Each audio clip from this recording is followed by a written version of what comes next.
Expectations were extremely low for the 2011 Campolindo High football team, picked to finish last in the Diablo Foothill Athletic League.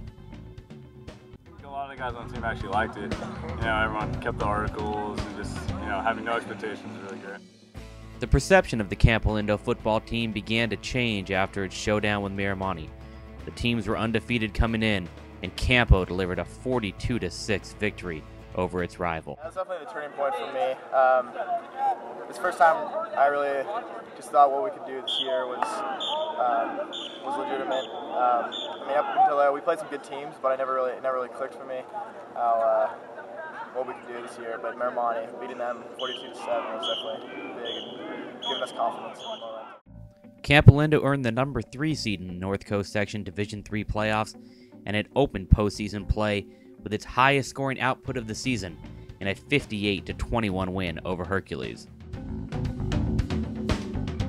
That set up a quarterfinal meeting with hard-hitting Bishop O'Dowd. The Cougars took some hits, but kept on getting up, and delivered a 34-17 win to advance to the semifinals.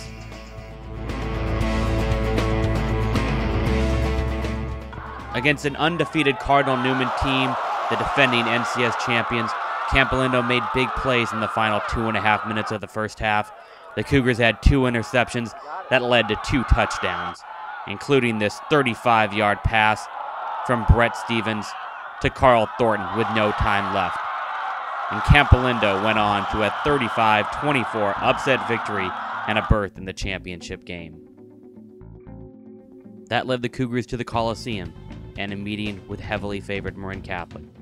The Wildcats took an 18-17 lead with 2:18 to play, but Campo drove down. And with no time left, Christian Antizana delivered a 21-yard field goal to clinch a 20-18 victory and the North Coast Section title and a berth in the CIF Division III state championship game. It sent the town of Moraga into a frenzy. Probably the best way to describe it was the bus pulling up to the school, and completely unexpected. As soon as we pulled down the back road, getting ready to hit the parking lot, all of a sudden just a wave of students just sprinted towards the bus. No one knew that was going to happen. They surrounded the bus. The bus couldn't pull into the parking lot.